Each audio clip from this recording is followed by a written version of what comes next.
3 higher ed authors, 100 plus college and university presidents, dozens of actionable insights for academic leaders. Commencement, the beginning of a new era in higher education, is now available on Amazon.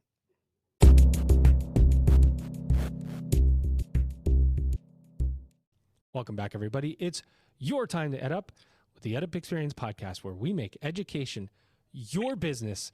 Literally, by the way, this is Dr. Joe Salustio. If you listen and you don't know me by now, then that's weird. But I would tell you guys that I was sitting here introducing that and wondering, I have all these in-episode sound effects, why I haven't recorded myself doing the intro to this podcast after all these episodes, why I haven't, instead I just hit a button and it would just do it. But instead I put myself under immense pressure to get it right every single time. Glutton for punishment. Somebody also who's a glutton for punishment is my guest co-host today, but you know her well by a sound. I'm not even sure I need to introduce her at this point. Let's see. She's Lorena Del Airhorn. She's Dr. Michelle Cantu-Wilson, the creative director at Marquee Consulting. Michelle, welcome back. Thank you, Joe. Hi, everyone. Glad to be here. Excited about our guest today. Michelle, you're one of the only people that has come back and been a recurring guest co-host who's fully embraced your sound.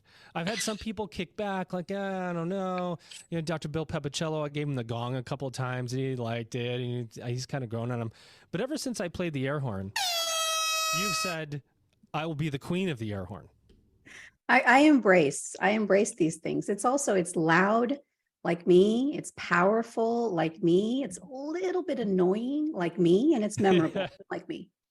I love it. See, that's what we do here. If you come on enough as a guest co-host, you may end up with your own button. It might be flattering, it might not, but that is part of the gig. We're going to get into it today, ladies and gentlemen. By the way, as I've said many times, you'll hear me say it again. Commencement, the beginning of a new era in higher education. The book by me and Kate Colbert is out. It's on Amazon, and we wrote it for you. We hope. I was just thinking, literally on my short walk to do this podcast, I was going, you know what? If somebody told me you could take 125 interviews from some of the most trailblazing leaders in the industry and put them all into a book and just charge $32 for it, would I pay it? And the answer would be yes. We hope you feel the same way and that you'll give it a shot. If not, return it. If you don't like it, that's okay. But give it a shot. We spent 3 years interviewing all those people, so we'd appreciate your support. And we're going to get into it right now. We're going to talk just a little bit about online learning and digital education with our guest today. Here he is, ladies and gentlemen. He's Ray Rose. He's chair of public policy at the Texas Digital Learning Association. Ray, what is up? Well, there's a lot going on with online learning. It's interesting because I work both higher ed and K-12, and the issues for accessibility are the same. I mean, it's sort of, you play across both of them. It's interesting, though, that I'm seeing much more attention being paid in higher ed right now to digital accessibility than happening in K-12. And that's in part because in higher ed, there are, in many institutions, somebody designated to pay attention to accessibility issues. But we're dealing with a situation where the laws have been in existence for a long time, and we're just starting to get people to wake up to the things. But let me start off and with a disclaimer: I am not a lawyer. Well, let's start the insanity. Well, we love it. So tell us about your role. Chair of Public Policy for the Texas Digital Learning Association. What's your focus? What's the day-to-day look like? What's the where is your attention going? And we'll kind of kick it off from there. Well, let me go back a long ways. I used to started off my career as a junior high science teacher. So then got involved in being a civil rights specialist for the Massachusetts Department of Education, and then as a desegregation assistance center. But following that, I was part of the team that created the country's first digital high school. I saw that in your background. I found that to be really interesting. You're the pioneer of the first digital high school. That's insane. Yeah, the virtual high school was just about 3 decades ago. And so, people think about online learning and they get excited and they say, well, what's this new thing? Well, it's actually, not really. But after watching what was going on with digital learning for a while, I started to put on the civil rights hat and looking at the issues, so that I've been dealing with accessibility.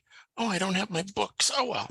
I've written a couple of publications on the topic. Well, you get to plug them this whole 35 Now that, minutes. you know, they're out there free.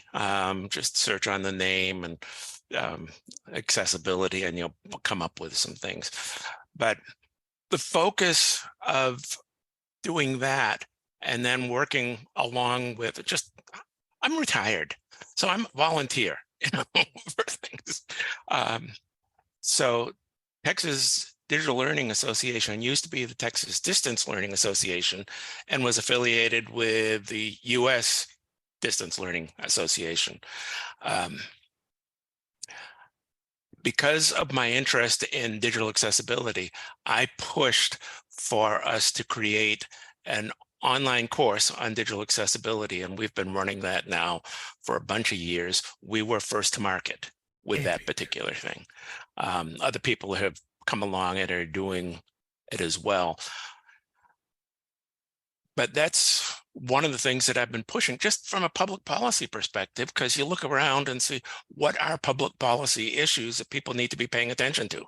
And things have progressed. So looking at where higher ed is going,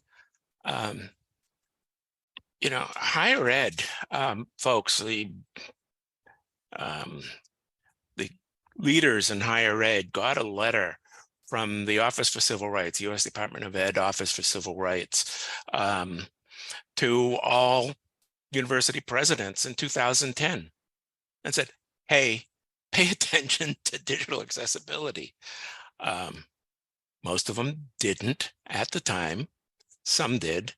And some of them have gotten to pay more attention to it after having OCR come in and cite them for non-compliance or being sued by students because they weren't providing support for students with disabilities. So we've got these issues going on related to accessibility. And I think for people, the question gets to be, what are we talking about? I mean, because you use the term accessibility and people think about, well, does that mean that everybody's got a computer? And that's one part of accessibility. But from a digital accessibility perspective, much more interested in, once somebody has the computer and is into digital space, do they have access? Do they have full access?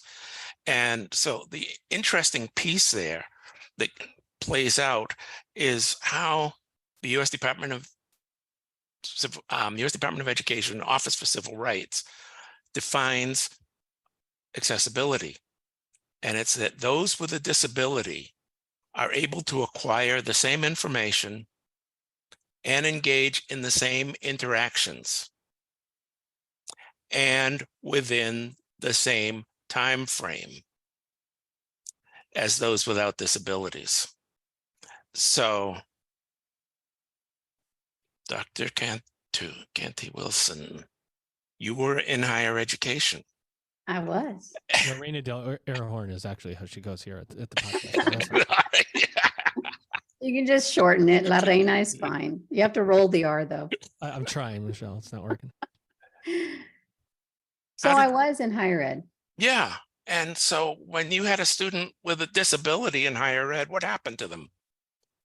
Well, they lose their advocacy because suddenly they're responsible for their own accessibility services. And that's very unfamiliar ground. And when you lose that advocacy, ultimately, a lot of them lose services because they don't know how to advocate for themselves. And higher ed is not always very transparent about accessibility services for students. I've always suspected that that's just because we're not very good at pulling support in from public ed. and learning how to establish the fundamental structures that need to be there so that students transition easily. I think community colleges do a better job of it. I have noticed that universities have a plethora of tools and they have, you know, a wider reach for their students. But again, that advocacy piece, that hand-holding piece, that guide you to the door piece is something that students who have accessibility issues are used to, and they deserve to be transitioned into a system that they're going to have to navigate on their own. You know, we don't really manage transitions well. Yeah, well, you know, that's interesting as you describe it, but let's break it down a little bit. So you've got a student that has a disability, has an obvious disability, and they get into the institution. And if they are good, if they have had support somewhere along the way, they know that they have to go to the disability service office, whatever it's officially called, Right. and say, hey, I've got a disability and I would like an accommodation. Right. And the key there is accommodation. And what does the accommodation mean? It might mean more time on testing or something along that line. Right. Disability services offices tend to have a fairly narrow definition of what the disability is. And OCR has a very different definition. So very specific. Higher ed folks don't consider colorblindness a disability. Okay. If you're looking at digital tools and you've got somebody who has written a course and they say, push the red button to do X. And I can't see that because I have color blindness. That is suddenly a situation where I don't have full access to that particular tool, that particular learning situation. That is a violation. It is a violation. You know, in our higher ed programs, Joe went through the same, and Joe is at a university as well. But in our higher ed programs, we do take higher ed law, and we all know, you know, where accessibility issues, or as far as the lawsuits were concerned, you know, where we saw overwhelming issues at university levels. But I don't think we break it down quite the way that you do. You know, it's more of a reactive change that we make based on lawsuits and complaints rather than a thoughtful process of structuring things for the student's benefit. And I'm not saying that that's across the board, but I think as I'm looking at a list of, you know, lawsuits filed against Harvard, for example, which, you know, is notorious in law school classes for higher ed. Love you, Harvard. We could also go at University of California, Berkeley too, but you know, yeah. Harvard. You know what's hard? Let me jump in. And, you know, I work at Lindenwood University, so I'm going to do the disclaimer. This is my previous experience prior to Lindenwood University. But I worked in the for-profit sector, for-profit higher education for 15 years, and the number of accessibility things came up.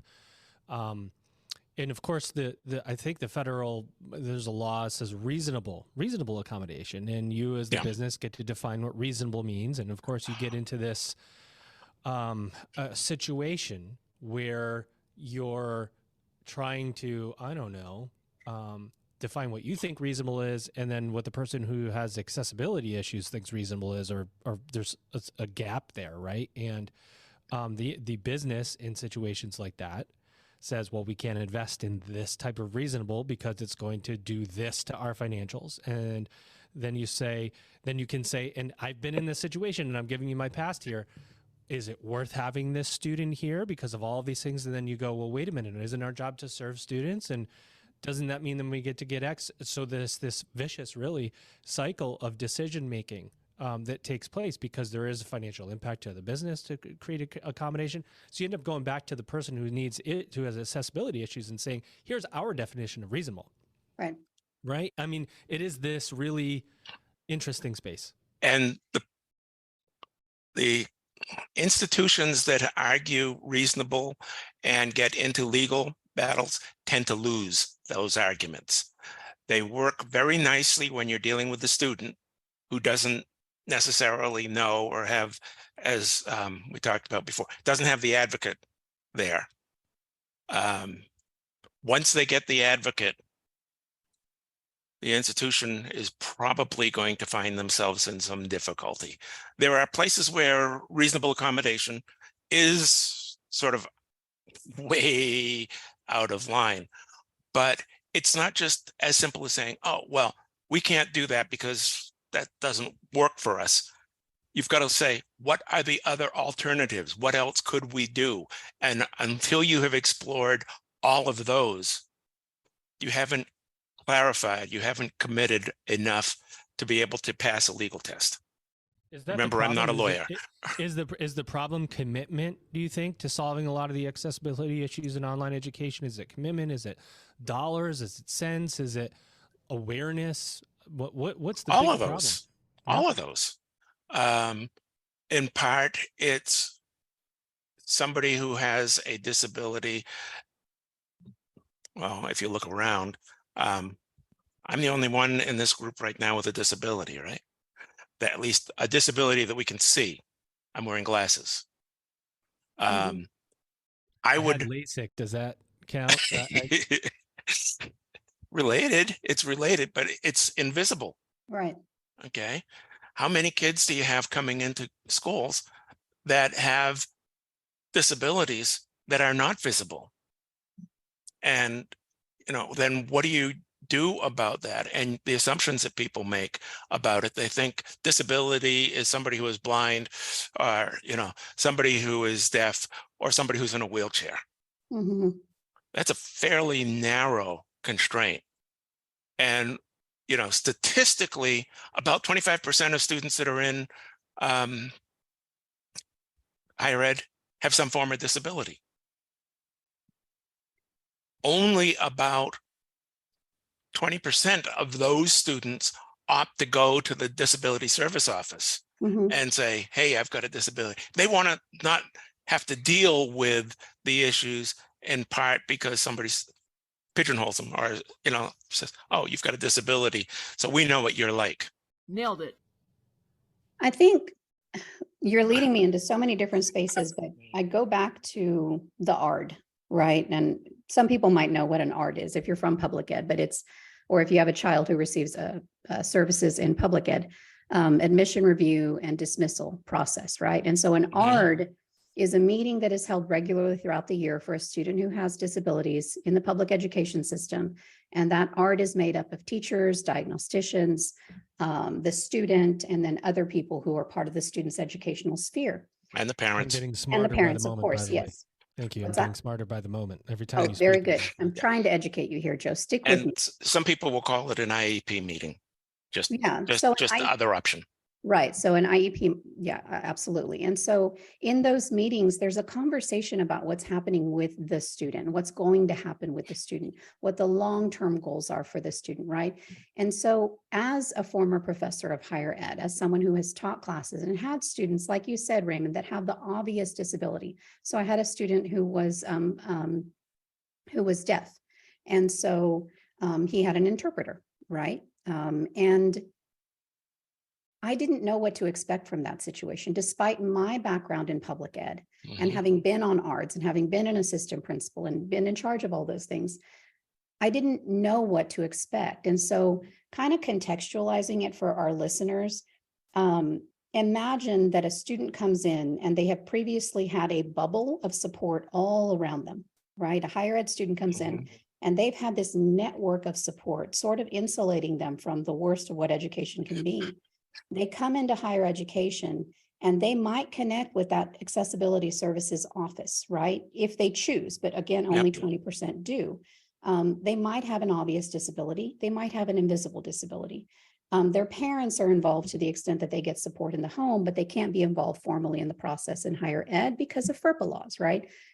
Then we have the faculty who are largely uneducated about these types of issues because they're content experts, right? Not always student experts, not always students with accessibilities or disabilities experts. And so I think one of the questions I have for you is, what role do you play in educating faculty in particular on this type of work? Or do you at all? And if you don't, who does? Who takes that responsibility of making sure that the faculty, as the leaders, as the lead facilitators for students, know who they're dealing with and how to help them? As a starting point, it should be our DSO folks, the Disability Services Office. They're the ones that are there, and they should be doing some of that support instead of going to the faculty and saying, oh, you've got a student with a disability, let us know what materials you need. Faculty turns around and says, oh, well, I've got these 5 YouTube videos that I use in instruction. And they, oh, okay. So DSO says they need to be captioned. By the way, Joe, are we captioning this? Yeah, we're not, but I should do that. You need to do that. You need to have a transcript, okay? You're not legally covered. You're not required to do it legally, although we could argue that it's a public service and maybe ADA would cover you. But we won't go in that one too far. We're going to leave this in. We're going to not edit this out, even though Raymond's calling me out, because this is just a good example of afterthought. I mean, I hate to say it that way, but afterthought. Should I transcribe these? Yes. And somebody told me that already. And I was like, yeah, I'll do that. But then you get busy and you don't do it. Right. But it does take awareness and focus to remember to do those things. That's right. And so that's the piece that you're asking the faculty to have their videos captioned. Faculty doesn't know how to caption videos. And besides, they don't own the video. They're just sending somebody to YouTube for it. Well, YouTube has an automatic captioning, but that does not meet the legal requirement, which is 99% accuracy. So you can take a YouTube video, and actually there are technical things. We won't get into the technical things, but there are ways to solve that particular issue. One of the local colleges here would have the faculty identify the videos. They would have grad students or work students take the videos and caption them and then get them back. But if you don't tell the faculty soon enough, they don't get that stuff. The student is now behind. And so the within the same time frame piece on the definition from OCR has been blown. So Joe, why haven't you done any of this? And part of it is awareness, and you said that, but somebody mentioned it to you and you still didn't do it.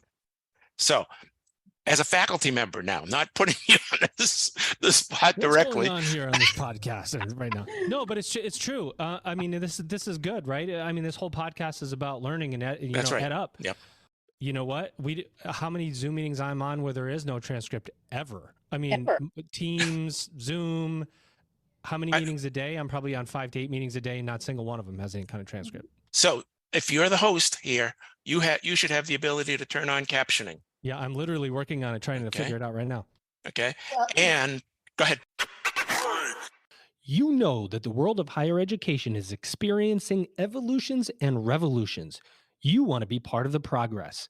Commencement, the beginning of a new era in higher education with insights from more than 100 college and university presidents, will show you how. Get your copy of Commencement, the beginning of a new era in higher education now on Amazon right away. We think you're going to love it. It's amazing. The reason, I want to get to the point. It's extra work. As a faculty member, I don't know which classes I'm going to be teaching way ahead of time every semester, right? And so you might get your final schedule the week before classes start. And then if it's a new course that you're teaching and it's a new prep that you have, or you have multiple preps, then it's all this extra work. And if something's going to fall by the wayside, it's going to be something like captioning and transcripts because you don't care about the kids. Well, right? No, that's the interpretation. Let's be clear. That is the interpretation. That is exactly what you're saying. If you're saying, I am not going to do this, I hear you. Then it's saying, I don't give a damn about the kid with a disability. or the adult. But the fact of the matter is, unless you operate from the lens of disability, right? Unless you're looking through that lens, and we have faculty who do understand and staff who do understand, Really, sure. because so many of them are invisible, Raymond.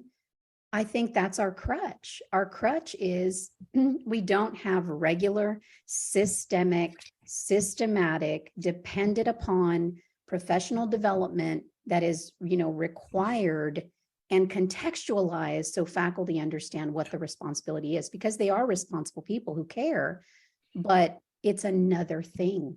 Yep. It's not the fundamental thing. So we're having a little bit of fun with this. You should know that I have another T-shirt that says "Make good trouble," quoting John Lewis. Love Okay. Love it. The issue, I go back to the question that you asked, who should do the training?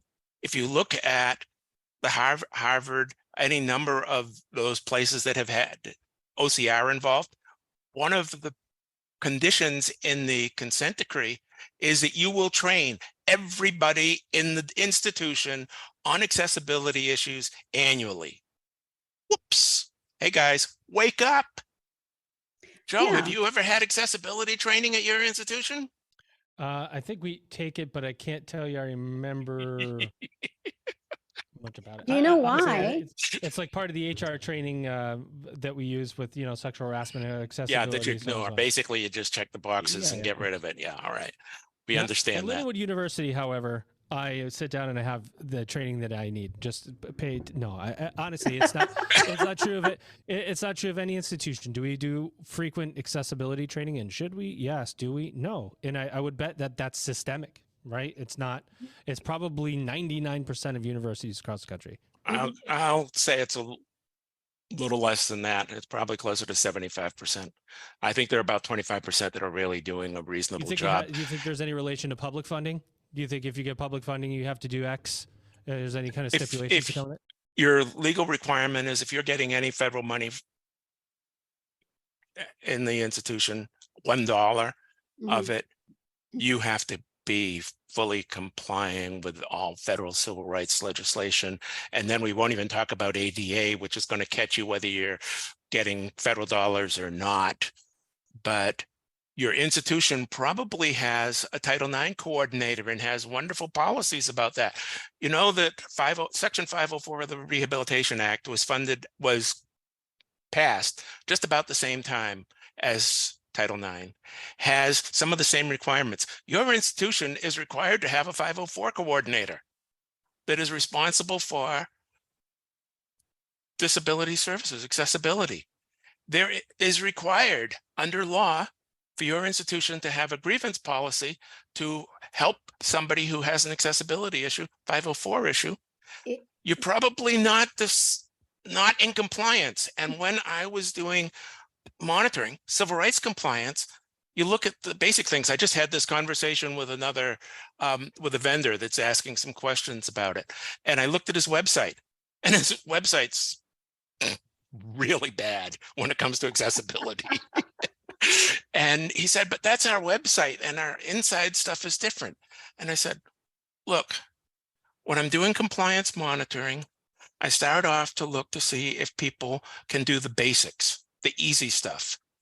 And if they can do the easy stuff, that means they probably have a better understanding of it. If they can't do the easy stuff, I have to assume that they know nothing about the issues that we're looking at. And so that's how I approach it. But question. Go ahead. Is the Title IX, so I know about the Title IX person, of course. We all work with our Title IX person, and it's usually because you did something wrong or somebody did something wrong, and that's why you're getting training, right? But is the 504 person the same person? Because I hear 504 in public ed, but I don't hear it in higher ed as much. I know 504 is your dyslexia and your other disabilities. 504 in K-12 tends to be connected with the special needs. Right. In higher ed, it could be in the disability services office. It could be standalone. It could be that usually it's an associate dean or something, somebody with some theoretical power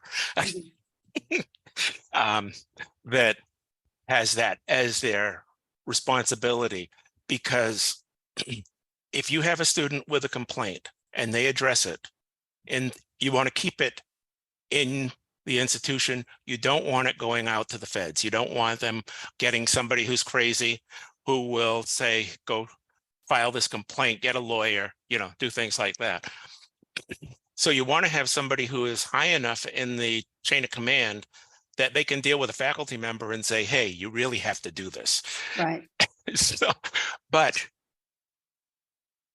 the starting point is go to your institution. Joe, go back to your institutional website and look to see if you can find information about who your 504 coordinator is. My guess is that it's buried if it's there. I have fun. There's an organization called WebAIM that's a nonprofit, webaim.org. And they have a tool that is on my browser called Wave. It's the Web Access. Contrast checker?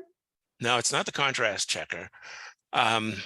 Wave is the accessibility checker, website accessibility checker.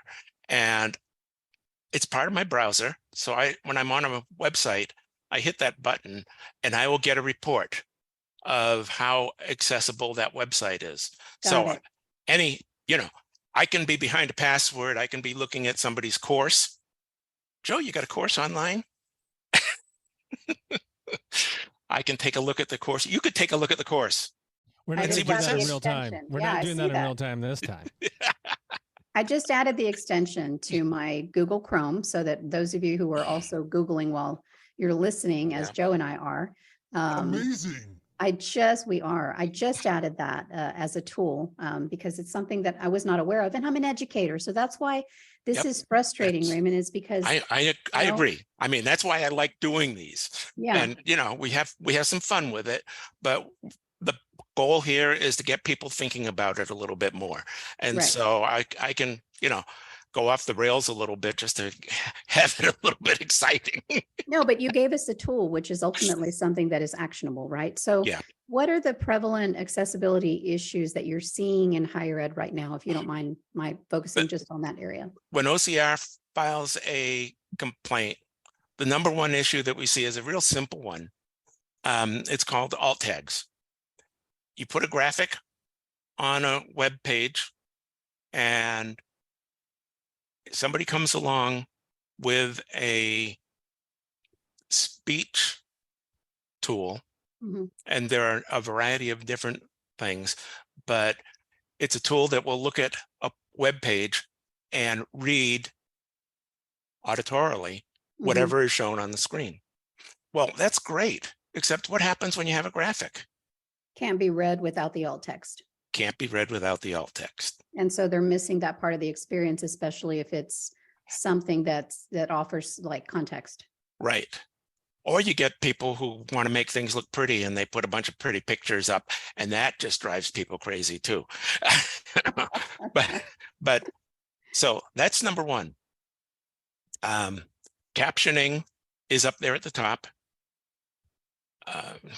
Just for the record, I'd like to say that the captions are not yet up on this because I logged in as a participant instead of the host. So unless I stop you both from talking, which I think that would be a huge mistake right now, we're just stuck. I also co-host for the entertainment. I adore you, Joe. Sorry. So just coming back to that one, Joe, if there were captions and we were having there were more people involved, I would want the captions on, because I want I care less about the captions than I do about the running transcript, which is the other feature. Right. Because then when you have said something and I'm not quite sure what you said, I can go back and look at the transcript to see what it is you said. I am better processing visually than I am auditorily. So our TV has closed captions on all the time. Right. When I do a workshop with faculty, I'll ask how many people use closed caption. I will find 10 to 15% of an audience, nobody's showing disability, use closed captions all the time. Mhm. I would like because to state for the record, I use closed captions all the time on my Netflix shows, all the time, 100%, because the volume it's like you have to adjust the volume continuously to hear the dialogue, and then Yep. something will explode because I only watch stuff that's mindless and brainless. Something explodes and it's my whole, I can't, it's like ruining my whole room, just goes with explosion, and then the dialogue's really soft. You can't tell what the heck they're saying. So it's like if I don't have closed captionings, I can't understand a single word that's being said half the time. I think, Joe, thinking about that from the perspective of a student with a disability, imagine that you have an auditory issue, maybe you're hard of hearing, and so you pay special attention, or you have to focus, a little bit harder. Imagine that it's a student who has an other learning disability. Maybe they can't, because of sensory issues, they can't really participate because too many people talking is Yep.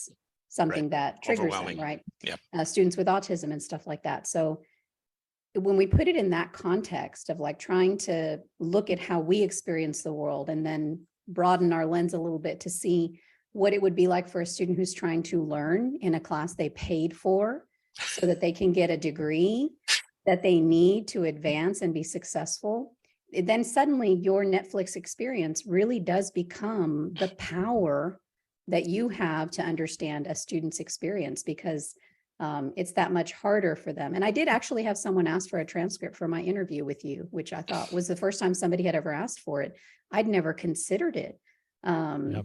Even as a longtime educator, even as someone who's always taught, so Raymond, I feel like you're good at offering grace, but also you're adamant about ensuring that we push this issue, and not because of lawsuits, but because it's the right thing to do. And I think that's where higher ed sometimes fails, is we'll make a change if we get sued. Heck yeah, we're going to get that training. Right. Title IX is going to be in your face at that professional development at the start of the semester. And don't you forget to do this. But we should be that vocal for the student without being sued. And let me just expand on your definition of who can benefit from captions. There are a number of students whose first language is not English. Very good. You're right. And those students benefit from captioning. It's interesting. I did a workshop on this in New Zealand and was talking about captioning. And it was faculty who were saying, oh yeah, I've got a whole bunch of students who are in my class whose first language is not English. This would benefit them. Mhm. So it's bigger than just thinking about it from a pure disabilities piece. Now, you asked the question, and I haven't ignored it. I've hit different pieces of it. But when we talk about training for faculty, one of the pieces that, rather than playing the law card, which I'm very good at, obviously, but you're not a lawyer. faculty don't always respond well to that. No. That's So what I- there's another piece that they can respond better to, and it's called Universal Design for Learning. And Joe, you recognize that. You're shaking your head. Yes. All right. So Universal Design for Learning has a research base behind it, and it's about making things available to students in a variety of formats to help them understand better. If you're doing universal design, if you are applying in your courses Universal Design for Learning, you are 75, 95% of the way towards making a course accessible. Now, going back to the original content, when faculty are just learning about this stuff, damn it, you should be building your course from the beginning to make it fully accessible. In fact, your style, dude. that's what OCR will say, is you don't wait to find out whether you've got somebody who has a disability. You are to make your course from day one accessible. And from an ID perspective, from an instructional design perspective, it's a whole lot easier to design accessibility in from the beginning. If you have to retrofit it, so Joe, you're teaching a course. I don't know what you're teaching. It doesn't make any difference at this point, but you're teaching a course and you've got some videos in it. And all of a sudden you've got a student that has a hearing disability, and so they need to have those things captioned. But you're 4 weeks into the semester, the assignment is next week. There's no way that DSO that you're going to get them captioned, and DSO isn't going to get them captioned either. So you've now got the same information and the same time frame completely blown. And then you're going to fail the student, and then you're going to get sued. That's about the right order. That is about the right order. Aggression will not stand, man.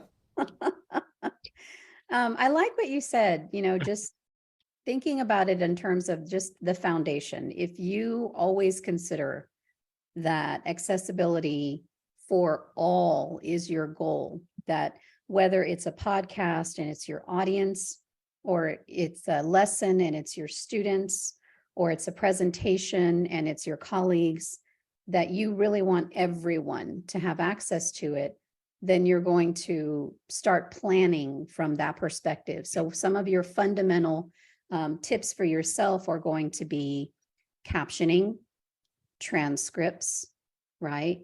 I don't know what the other, but the web browser, maybe tool. Alt text. Alt text. And here's the other one, especially in higher ed, PDFs.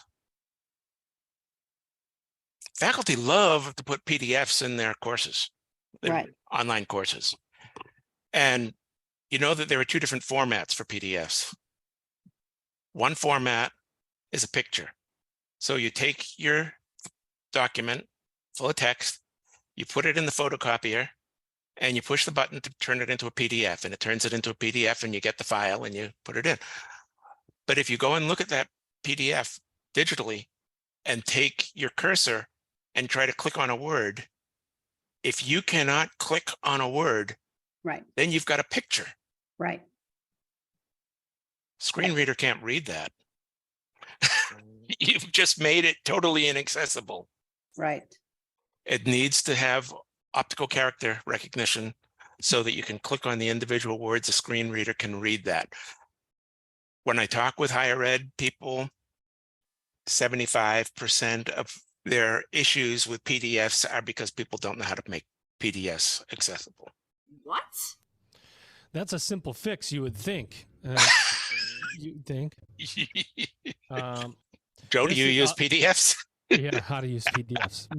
101, PDFs 101. This is a critical conversation. And all the, I thinking back, and I'm running 500 episodes through my brain, 550 actually. And I'm going, I think there was one other one where we talked about accessibility in higher ed for people with disabilities. I think one.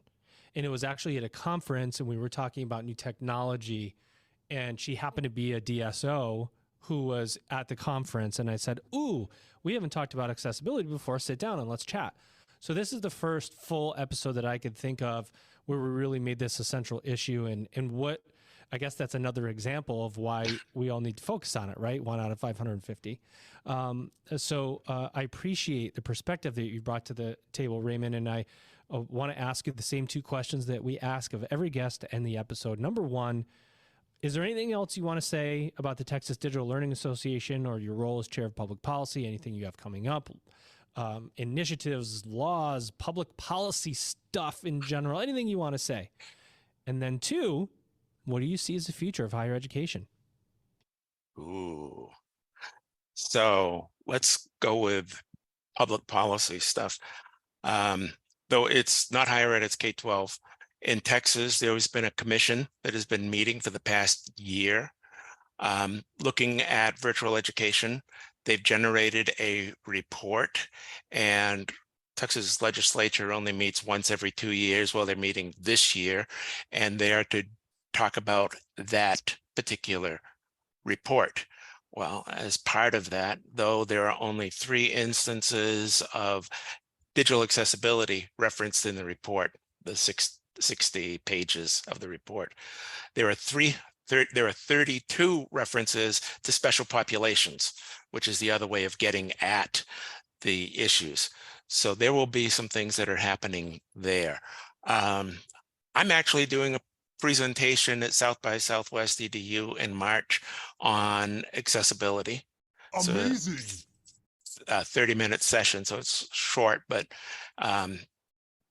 they wanted to have the accessibility session there as one of the issues that they care about, let's put it that way. So that's sort of just a couple of things. Higher ed is going to continue and is not going to show a whole lot of change from where it is now, unfortunately. But more and more folks in higher ed are paying attention to accessibility. So you will see changes there. I mentioned that there are a number of institutions that have somebody responsible for accessibility.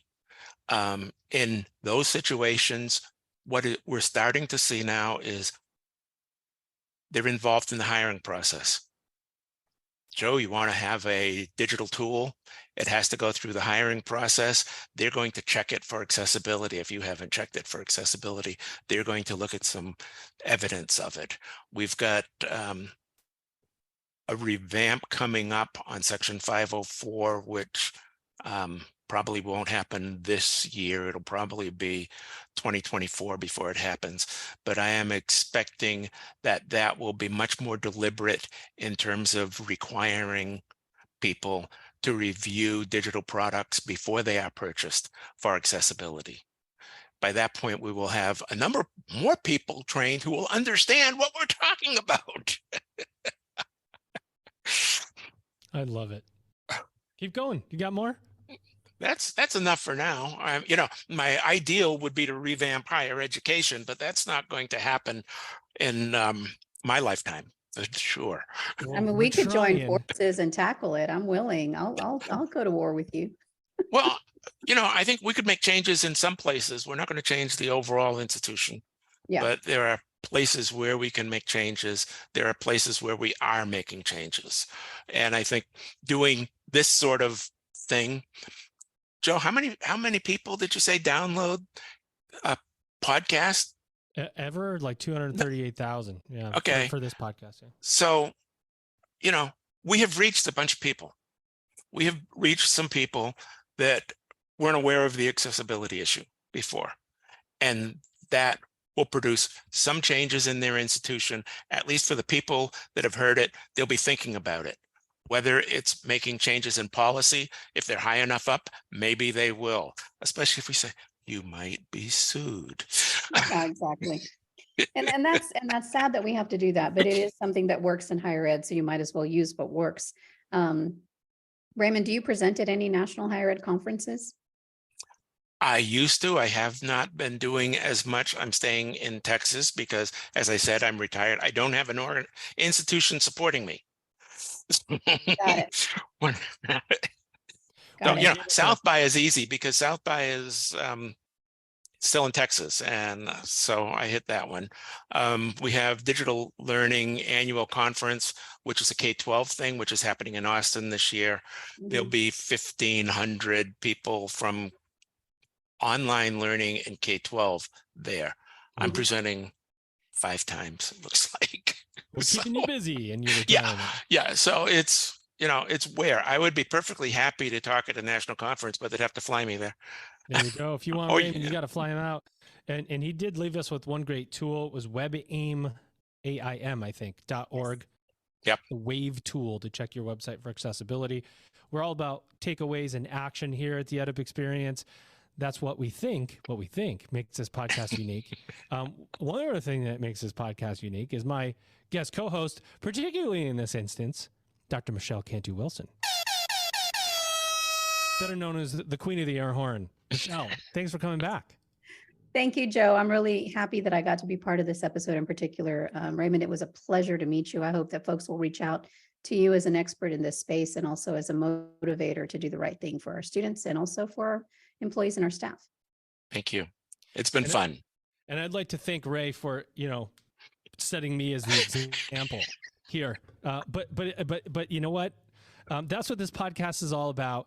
If you're on a meeting and you haven't turned on the transcript and the closed captioning, do it because it's the easiest thing in the world to do.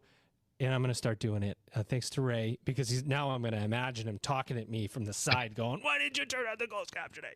But I'm going to do that. My guest, ladies and gentlemen, here he is. He's Ray Rose. He's chair of public policy at the Texas Digital Learning Association. Ray, did you have a good time today here on the podcast? Oh, I have fun. And this has been fun. I mean, you've been very receptive to my harassing you a little bit. Oh, I love it. Are you kidding me? This is what we do here. Well, no, actual harassing, just joke harassing. Just right, joke. Michelle? Just joke. Well, ladies and gentlemen, there you have it. Raymond Rose, thank you for joining us. You've just EdUp'd. It's time to Level up. The beginning of a new era in higher education begins with you. Order your copy of Commencement, The Beginning of a New Era in Higher Education by Kate Colbert, Dr. Joseph Lucio, with contributions by Elvin Freitas. It's higher education's must-read book of 2022. Discover how you can seize the moment to change higher education forever. Commencement, The Beginning of a New Era in Higher Education, now available on Amazon. For bulk orders, contact Kate, Joe, or Elvin